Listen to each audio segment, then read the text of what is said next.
Méthode de gestion des erreurs. L'une des choses aussi qui nous fait perdre le temps, ce sont les erreurs. Méthode de gestion des erreurs. Qu'est-ce qu'il faut faire? Première règle, mettre en place une routine de vie. Quand vous vous réveillez le matin, quelle est la première chose que vous faites? Quelle est la deuxième chose que vous faites?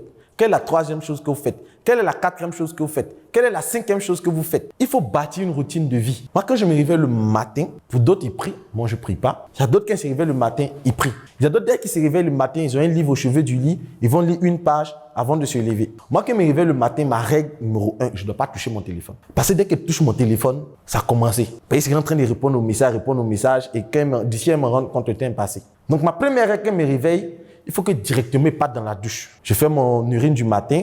Dès que je sors, je mets la patte sur la brosse. Je rentre dans la douche, je me brosse, je me lave. Je fais tout ce que j'ai à faire.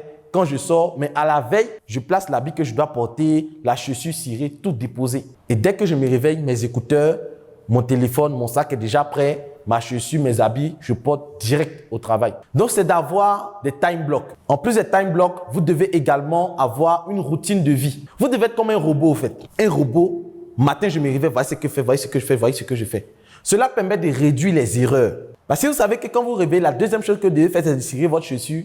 La probabilité que votre chaussure ne soit pas cirée sera faible. Si vous savez qu'avant de dormir, ce que vous devez faire, c'est de ranger tout ce que vous devez ranger. Vous devez ranger également l'habit que vous devez porter. Le matin, vous n'allez pas perdre le temps. Il y a des gens qui n'ont pas de routine de vie. Ce qui fait que le matin, avant de s'habiller, c'est compliqué. C'est maintenant, vous essayez ça. C'est maintenant, on voit que c'est défait. Habit que comptait dessus là. C'est maintenant, ils portent, ils voient que ça me sait. Il a grossi. Il a porté quoi? Et ils vont passer 30 minutes avant de trouver l'habit qu'ils doivent porter pour aller au travail. Pour maintenant courir pour aller lutter bus ou bien lutter baka. Et si embouteillage encore, la journée est gâtée comme ça. Donc, il faut avoir une routine de vie. Et vous devez communiquer ça aussi à votre entourage, à vos collaborateurs, à ceux avec qui vous travaillez pour qu'eux aussi soient disciplinés.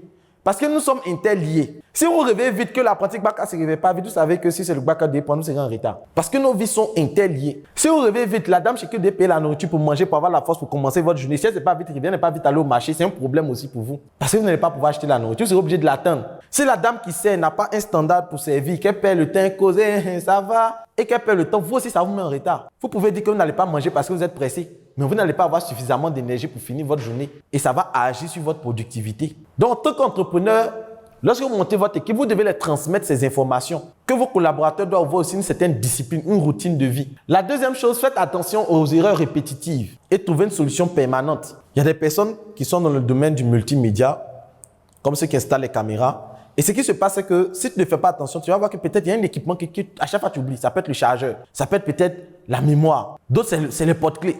À chaque fois qu'ils sortent, c'est maintenant ils se rappellent, oh, j'ai oublié mon porte-clés. Ils vont se retourner. Donc, ce qu'il faut faire, c'est quoi? C'est d'identifier les erreurs qui reviennent toujours. Si toujours tu sais que quand tu dois te déplacer, tu oublies ton porte-clés, tu oublies telle chose, il faut marquer ça comme priorité, comme première action à faire dans la journée. Si tu sais qu'à chaque fois tu oublies de cirer la chaussure avant de sortir, tu dois dire que première tâche de la journée, cirer chaussure.